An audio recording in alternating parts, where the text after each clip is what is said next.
नमस्कार विद्यार्थियों, आज हम मानव बस्ती के बारे में सीखेंगे और आशा करती हूँ कि इसके बाद आपके लिए ये बहुत ही आसान हो जाएगा। तो सबसे पहले ये जानें कि मानव बस्ती क्या है। मानव बस्ती घरों का समूह है। जब कई लोग साथ मिलके घर बनाते हैं तो इसको बस्ती कहते हैं। बस्ती का वातावरण के साथ गहरा संबंध होता है। जैसे हमारा वातावरण होता है वैसे ही बस्ती बनती है।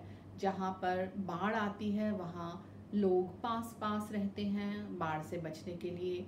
जहाँ पर बहुत उपजाऊ ज़मीन होती है तो घर दूर दूर बने होते हैं, बड़े बड़े घर बने होते हैं। इस तरह से हम देखते हैं कि बस्तियाँ अलग अलग किस्म की होती हैं।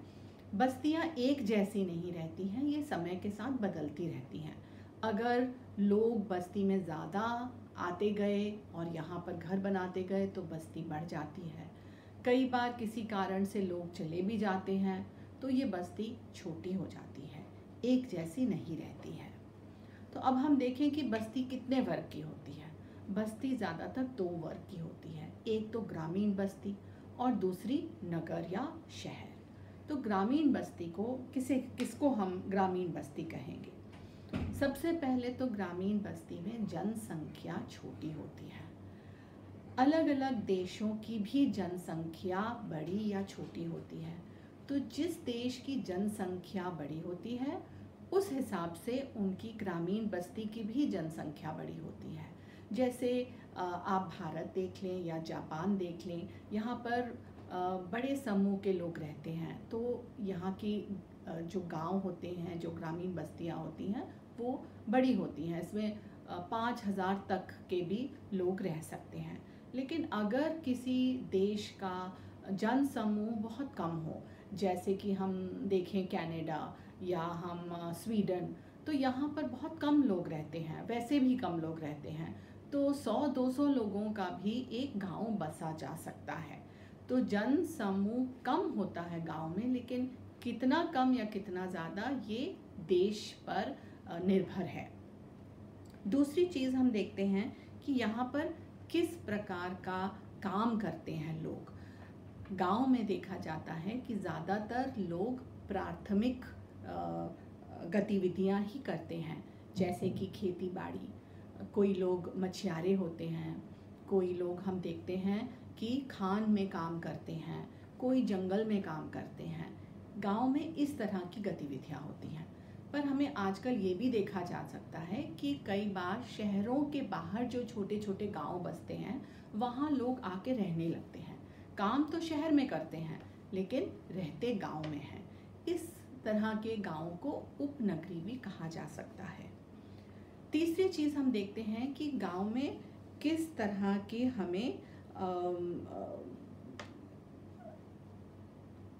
कार्य मिलते हैं। जैसे कि हम देखें कि हमारे गांव में सबसे छोटा सा अगर कस्बा हो तो यहाँ पर जो हम कार्य कर सकते हैं, एक छोटा सा पंसारी की दुकान होगी, उसमें आपको साबुन तेल मिलेगा। अगर आपको इससे ज़्यादा कोई चीज़ चाहिए तो आपको इससे बड़े गांव में जाना पड़ेगा। तो गांव में बहुत ही साधारण से कार्य हो सकते हैं। तो अगर आपको एक पोस्ट ऑफिस चाहिए या अगर आपको थाना चाहिए तो आपको इससे बड़े गांव में जाना पड़ेगा। अगर आपको और बड़ी कोई चीज़ खरीदनी हो, अपने घर बनाने का सामान या कुछ, तो उससे भी बड़े गांव में जाना पड़ेगा। और अगर आप ट्रैक्टर वगैरह खरीदना चाहते हैं तो शायद आपको पास के शहर तक जाना पड़ेगा। तो ये जो देश होते हैं, जैसे कि भारत है, हमारा विकासशील देश है, तो यहाँ पर हमारे गाँव में कम सुविधाएं मिलती हैं। एक प्राइमरी स्कूल मिलेगा। कई बार तो हम देखते हैं कि डॉक्टर वगैरह को भी अगर दिखाना है, कोई भी चिकित्सालय जाना है, तो उसके लिए भी हमें बड़े गांव या आसपास के शहर के लिए जाना पड़ता है।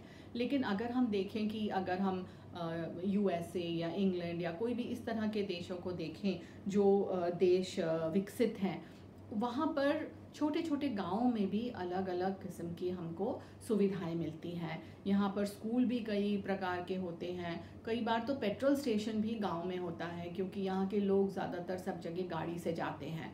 तो वहाँ पर अच्छे डॉक्टर भी छोटे छोटे गांव में मिलते हैं। हर गांव में बस स्टॉप होता है, हर गांव में पोस्ट ऑफिस होता है और कई प्रकार की सुविधाएं मिलती हैं। लेकिन फिर भी अगर ये ग्रामीण क्षेत्र में हो, यहाँ के लोग अगर ज़्यादातर कृषि का काम कर रहे हों, तो ऐसी जगह को हम गांव ही कहते हैं।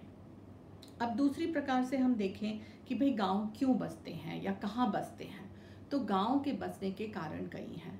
आप देखेंगे कि जहाँ पर सबसे उपजाऊ ज़मीन मिलती है, जहाँ हमें फसल अच्छी मिलेगी, वहाँ पर कई से गांव बसेंगे।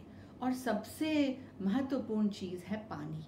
पानी आप देखेंगे हमारे लिए हर तरह से काम आता है। हमारे लिए पानी कृषि में काम आता है, रोज़मर्रा के कार्य में, धोने में, खाने में काम आता है। हम कई बार नाव में बैठ के एक जगह से दूसरी जगह जा सकते हैं। अगर हमें मछली पकड़नी हो तो हम पानी से मछली भी पकड़ सकते हैं। तो पानी मनुष्य के लिए बहुत ही आवश्यक है। और इस आवश्यकता की वजह से हम देखते हैं कि जहाँ पर पानी आसानी से मिल जाता है, जैसे गंगा के किनारे, बहुत सी नदियों के किनारे, यहाँ पर कई सालों से, प्राचीन समय से बहुत से गांव बसे होते हैं। और अलग अलग कारण हम देखें कि गांव क्यों बसते हैं, तो आप देखेंगे कि पहले प्राचीन काल में जब बहुत से शत्रु हुआ करते थे, तो राजा महाराजा अपने किला और गांव को एक छोटे से पहाड़ या किसी टीले के ऊपर बनाते थे, ताकि दूर दूर तक उनको दिखाई दे कि भाई कहाँ से शत्रु आ रहा है, और वो उस हिसाब से अपनी तैयारी कर सकें। और तीसरी चीज़ हम देखें कि अगर हमें अच्छी जगह अपने मकान बनाने के लिए सामग्री मिल जाए, जैसे कि जंगल के किनारे लकड़ी मिल जाती है, या नदी के किनारे हमें ईंट बनाने के लिए अच्छी बालू मिल जाए, तो उस हिसाब से भी हम अपने घर बनाते हैं। कई बार सरकार जो है वो भी गांव को बसाते हैं कि भाई या इस जगह पर बहुत दूर तक कोई गांव नहीं है जिससे हम इस जगह की देखरेख कर सकें, या पोस्ट ऑफिस खोल सकें, या थाना खोल सकें, तो वो जानकर भी एक गांव बसा सकते हैं। तो इस तरह के निर्माणित किए हुए या नियोजित किए हुए गांव भी हमें मिलते हैं। अब हम देखते हैं कि भाई गांव की का प्रतिरूप क्या होता है, इसकी आकृति कैसे होती है, किस तरह के हमें गांव मिलते हैं। तो सबसे पहले तो हम देखते हैं कि भाई अगर हम किसी गांव को देखें तो ये गांव कहाँ मिलता है, इसका स्थान क्या है और इसकी स्थिति क्या है। तो स्थान तो वो जगह जहाँ गांव बसा है, ये हम बता सकते हैं लैटिट्यूड और लॉन्गिट्यूड के साथ, अक्षांश और देशांतर के ओर से कि भाई यहाँ पर गांव बसा हुआ है। लेकिन अगर हम इसकी स्थिति देखें तो हम देखेंगे कि भाई ये गांव किसी रोड के किनारे बना है, या ये गांव किसी नदी के किनारे बना है, या इस गांव के चारों तरफ पहाड़ी इलाका है, वो रही हमारी स्थिति। तो ये है हम जो कहते हैं साइट और सिचुएशन। तो गांव हम देख सकते हैं कि कई गांव नदी के किनारे होते हैं, कोई गांव जैसे हमने देखा कि खेत के बीच में, कृषि के बीच में बसते हैं, या कोई गांव हमारे नदी के किनारे, कोई गांव जंगल के किनारे। अलग अलग लोकेशन पे, अलग अलग जगह पे गांव बसे जा सकते हैं। और हर गांव की कोई एक कार्य होता है जो वो गांव में सबसे ज़्यादा किया जाता है, जैसे पशुपालन। कोई गांव में सिर्फ हम लोग धान ज़्यादा उगाते हैं, या कहीं पर हम देखें कि ज़्यादातर गन्ना उगाया जाता है, ये कृषि गांव हुए। और इसके अलावा कोई गांव ऐसे भी होते हैं जैसे हमने देखा कि वहाँ खान है, तो सब लोग गांव के खान में काम करते हैं ज़्यादातर। कई गांव ऐसे होते हैं जो जंगल के किनारे होते हैं, तो वहाँ से लकड़ी का काम, इस तरह का काम किया जाता है। तो हर गांव का एक खास कार्य भी देखा जा सकता है। इसके अलावा हम देखें कि भाई गांव का शेप क्या होता है, इसकी आकृति क्या होती है, किस प्रतिरूप से हम गांव को देख सकते हैं। तो अगर गांव रोड के किनारे बना हो या गांव नदी के किनारे हो, तो वो उसके किनारे बसता जाता है ना। जैसे हमने एक घर बनाया, उसके बाद दूसरा घर बनाया, उसके बाद तीसरा, तो एक लाइन से, जैसे जिसको हम कहते हैं लीनियर सेटलमेंट या रेखा की तरह, एक रेखा रूप गांव बनता जाता है। अगर यही गांव आगे और पीछे बढ़ जाए तो ये गांव का शेप जो है वो रेक्टेंगल जैसे बन जाता है, या हम देखें कि आयत आकार पे बन जाता है। तीसरे तरह का गांव हम देख सकते हैं कि ये गोलाई में बनता है, कि भाई बीच में मंदिर है या बीच में तालाब है या बीच में हमने अपने पशु को रखने की जगह बनाई है कि वो वहाँ पर सुरक्षित रहें और उसके आसपास हम घर बनाएं। तो ये जो है ये वृत्त आकार का गांव कहला जाता है या सर्कुलर विलेज भी हम कह सकते हैं। गांव जो है वो तारे के आकार में भी हो सकते हैं, जैसे अगर कई से सड़कें एक जगह पर मिल रही हों तो हम देखेंगे कि एक सड़क इधर से आई, इधर से आई, इधर से आई, तो चारों तरफ हमने घर बना लिए, तो वो बिल्कुल तारे जैसा आकार हो गया हमारे गांव का। अगर दो रोड एक सीधी आ रही हो दूसरे से मिले तो टी शेप बन जाता है, कई बार वाई शेप भी बन जाता है। तो आप अपनी किताब में भी देख सकते हैं कि ये उन्होंने दिखाए हैं, इसका एक ड्राइंग बनी हुई है आपके किताब में, आप उसको भी चेक करके उसके रूप को देख सकते हैं।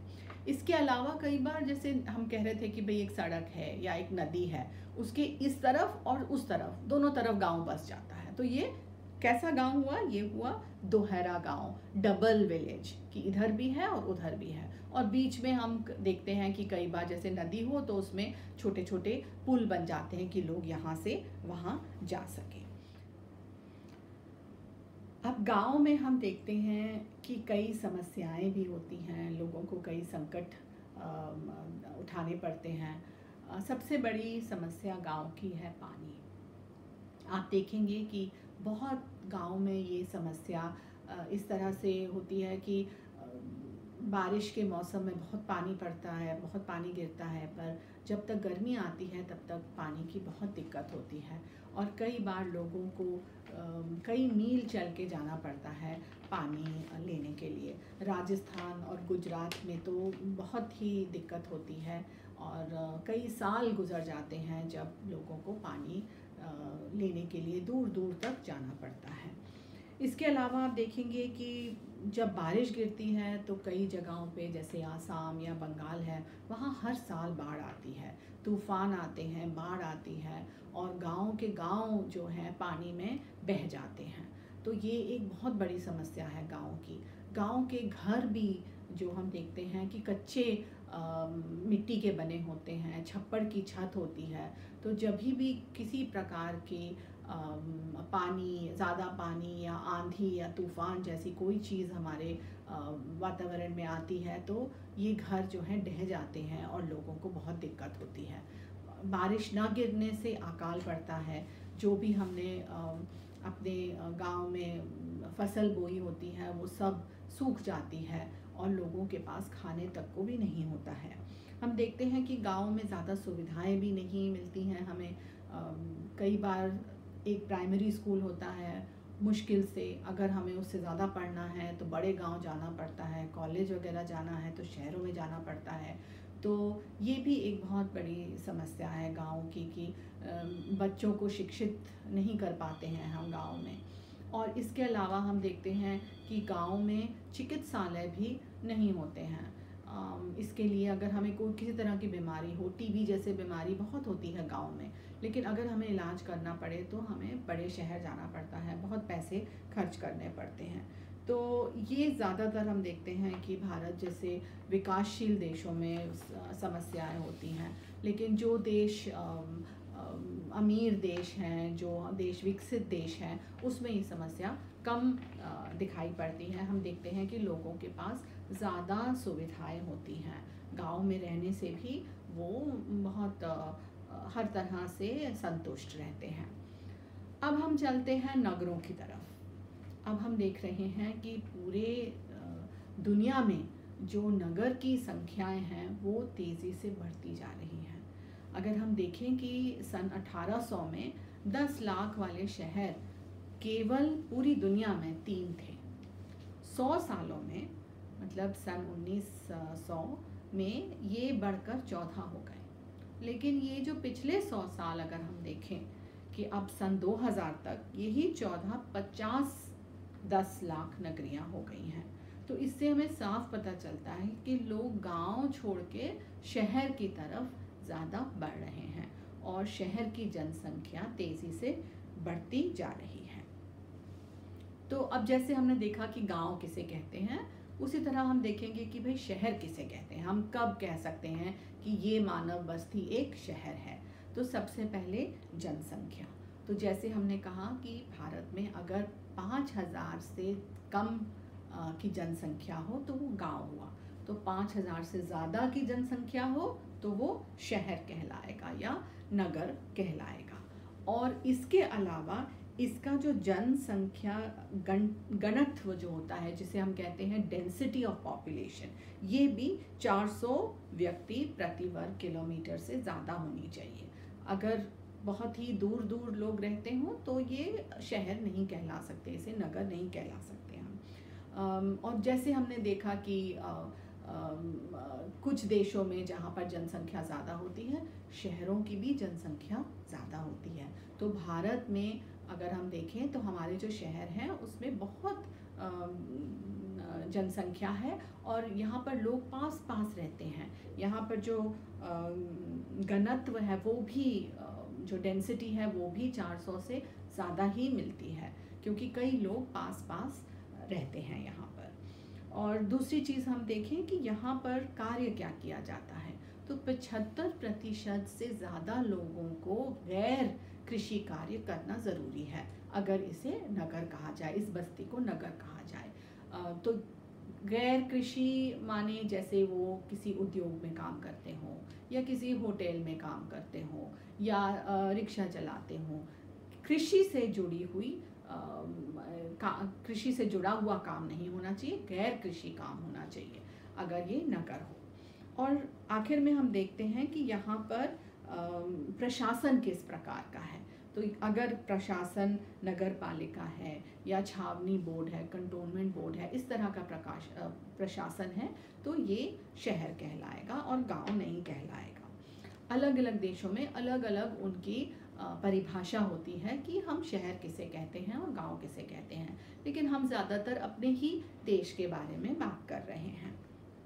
अब जैसे हमने गांव का देखा कि गांव की एक स्थिति होती है और एक गांव का एक स्थान होता है, उसी तरह शहर का भी स्थान और स्थिति होती है।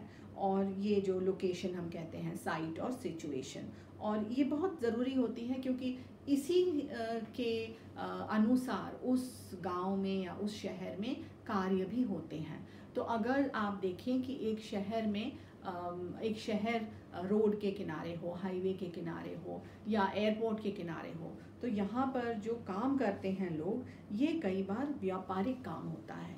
क्योंकि अगर हमारे पास आसानी से अपने शहर से अलग अलग चीज़ों को ले जाने का व्यवसाय हो तो हम व्यापार बहुत आसानी से कर सकते हैं।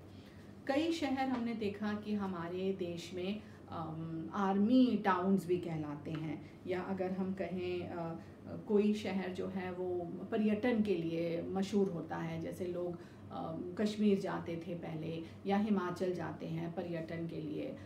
कोई धार्मिक स्थान होते हैं जैसे वाराणसी हुआ।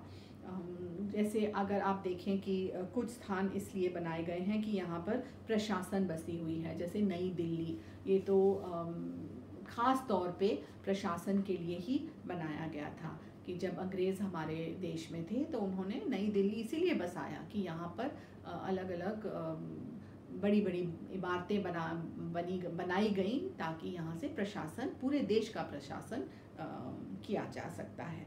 तो हम देख सकते हैं कि नगर या शहरों के भी अलग अलग कार्य होते हैं और इस कार्य की वजह से हम इनको शहरों को अलग अलग नाम से जान सकते हैं। और कई शहर होते हैं जिसमें सिर्फ एक नहीं बल्कि कई कार्य होते हैं। जैसे आप देख लीजिए मुंबई शहर में हम देख सकते हैं कि यहाँ पर व्यापारिक लोग बहुत बसते हैं, यहाँ पर उद्योग भी बहुत होता है और कई लोग पर्यटन के लिए भी जाते हैं क्योंकि समुंदर है वहाँ पर। समुद्र के किनारे बैठकर वो खुली हवा और पानी का लोभ लेते हैं। तो इस वजह से आप देख सकते हैं कि कोई शहर सिर्फ एक ही कार्य में अपने लोगों को व्यवसाय देते हैं और कोई शहर होते हैं उसमें कई से कार्यों से लोगों का व्यवसाय बनता है। अगर हम आकृति देखें तो जैसे हमने देखा कि आपने देखा कि गांव की आकृति होती है, वैसे ही शहरों की भी उसी प्रकार से आकृति होती है। तो रेखई आकी जो एक लाइन से बने होते हैं शहर, जैसे कि रोड के किनारे बस गए शहर, या अगर पहाड़ी के किनारे हों तो एक पहाड़ ऊपर है तो वहाँ पर नहीं घर बनते हैं, पहाड़ के नीचे नीचे किनारे किनारे एक लाइन से शहर बस जाता है। ये दूसरा हम देखें कि वर्ग आकार का होता है। वर्ग माने जैसे स्क्वायर फॉर्म का आकार होता है शहर का।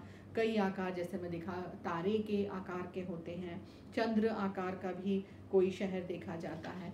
तो जिस तरह से ये बसा शहर जैसे इसकी शुरुआत हुई उस आकार में हमको ये नगर देखने को मिलते हैं। अब हम देखते हैं कि हम दो शहरों के बारे में ख़ास बात करेंगे जो शहर आपके किताब में भी लिखे गए हैं। सबसे पहला शहर जो सरकार ने बसाया इथियोपिया में, ये है अदिस अबाबा। अदिस अबाबा का मतलब है नवीन पुष्प। ये सन 1858 में बसाया गया। और हम देखते हैं कि ये शहर इथियोपिया के बीचों बीच बसाया गया, क्योंकि ये शहर एक प्रशासन शहर के कार्य से बसाया गया था। यहाँ पर बहुत सी आसपास छोटे छोटे घाटियाँ हैं। तो यहाँ पर जो अगर शहर देखा जाए तो घाटी शहर है। यहाँ की सड़कें भी घाटी सड़कें हैं, ऊपर नीचे हर तरफ आपको सड़कें जाती हुई नज़र आएंगी। और यहाँ पर सबसे बीच में शहर के मध्य में एक उन्होंने राजकीय मुख्य मंत्रालय बनाया हुआ है। और इस मुख्य मंत्रालय से चारों तरफ सड़कें उभर के अलग अलग जगहों पे जाती हैं। ये शहर में उन्होंने कई सी सुविधाएं बनाई हैं, जैसे कि यहाँ पर यूनिवर्सिटी है, इसके अलावा यहाँ पर मेडिकल कॉलेज है, कई से स्कूल हैं, बड़ा सा एयरपोर्ट बनाया है, हवाई अड्डा बनाया हुआ है। और इस वजह से यहाँ पर तेज़ी से विकास भी हुआ है। और अब अडिस अबाबा हमें बहुत ही बड़ा और महत्वपूर्ण शहर अफ्रीका में नज़र आता है। दूसरे शहर के जो बात करते हैं जो आपके पुस्तक में लिखा है वो है कैनबरा। ये भी प्रशासन ने ही बनाया है। प्रशासन के कार्य से ये ऑस्ट्रेलिया में है। ऑस्ट्रेलिया का ये मुख्य शहर है और ये 1912 में बना था। इसको एक अमेरिकन डिज़ाइनर ने डिज़ाइन किया था। उनका नाम है वॉल्टर बर्ली ग्रिफिन। और ये एक गार्डन शहर या बगीचों का शहर बनाया गया था। उन्होंने सोचा था कि यहाँ ज़्यादा से ज़्यादा 25,000 लोग रहेंगे, तो 5-5 हज़ार लोगों के लिए उन्होंने 3-4 सेंटर्स बनाए थे या मुख्य केंद्र बनाए थे। तो 5 मुख्य केंद्र जहाँ 5-5 हज़ार लोग रहेंगे और एक एक मुख्य केंद्र के अलग अलग कार्य थे। लेकिन आप जैसे जानते हैं कि शहर एक जैसा नहीं होता है। लोगों के यहाँ बसने से शहर बड़े और छोटे होते हैं। तो कैनबरा भी लोगों के बसने से बढ़ता गया। तो अब कैनबरा में कई से छोटे छोटे उप नगरियाँ भी बस गई हैं उसके आसपास। और ये ऑस्ट्रेलिया का मुख्य शहर माना जाता है। अब हम देखते हैं कि भाई शहरों में या नगरों में किस किस प्रकार के शहर होते हैं। तो अगर हम इनके साइज़ पे या कितने बड़े हैं शहर उन पे देखा जाए तो सबसे छोटा शहर हमें नगर के नाम से जाना जाता है। इससे बड़ा शहर हुआ, उससे बड़ा जो है वो 10 लाख का शहर, और उससे बड़ा हम कहते हैं सन नगर यानी कॉनरबेशन। ये जो वर्ड है, ये जो शब्द है कॉनरबेशन, ये 1915 में पैट्रिक गेडिस ने इस नाम से बड़े शहरों को बुलाया था। और ये वो शहर होते हैं जहाँ पर एक शहर सीमित नहीं होता है, बल्कि 2-3 शहर, बड़े बड़े शहर एक के बाद एक जुट जाते हैं, मिल जाते हैं और एक बहुत ही महानगरी बन जाती है। जैसे कि आप देखें NCR दिल्ली हम कहते हैं, तो NCR मतलब नेशनल कैपिटल रीजन। यहाँ पर सिर्फ दिल्ली शहर नहीं है, बल्कि दिल्ली, नई दिल्ली, नोएडा, गाज़ियाबाद, फरीदाबाद, गुड़गांव, ऐसे कई से अलग अलग शहर इकट्ठे हो जाते हैं और इस तरह के रीजन को कॉनर्वेशन या सन नगर कहा जाता है। इससे बड़ा हम कहते हैं मेगालोपोलिस या विश्व नगर। तो मेगालोपोलिस या जो हम कहते हैं विश्व नगर, ये 1957 में इस शब्द का इस्तेमाल किया था जीन गॉटमैन ने। ये यूनानी शब्द है और ये बहुत ही बड़ा शहर या नगर कहलाया जाता है। जैसे हम भारत में देखें कि अगर हम मुंबई से पुणे तक का सफ़र करें तो यहाँ जब से हम मुंबई या मुंबई से बाहर निकलते हैं और पुणे तक पहुँचते हैं, हमें दोनों तरफ सिर्फ शहर ही नज़र आते हैं। सारे पहले हम देखते थे कि भाई जब मुंबई से निकलो तो 4-5 घंटे लगते थे पुणे तक पहुंचने में, बीच में कुछ भी नहीं होता था, घाटी की सड़क पड़ती थी। पर अब हम देखते हैं कि ये समय बहुत ही कम हो गया है और सड़कें भी बहुत बढ़िया हो गई हैं और इन सड़कों पे दोनों तरफ शहर ही बसे हुए हैं।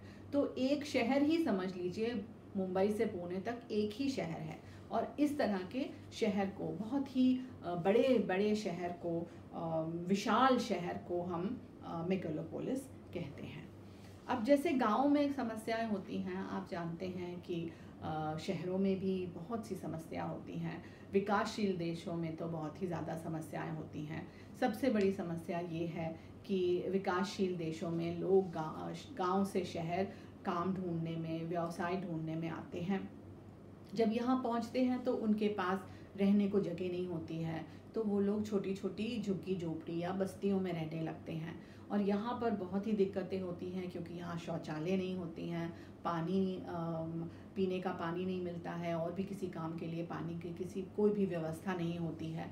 तो लोग यहाँ पर बहुत ही मुश्किलों में रहते हैं। कई लोग 8 लोग 10 लोग इकट्ठे एक एक छोटे छोटे कमरों में रहते हैं।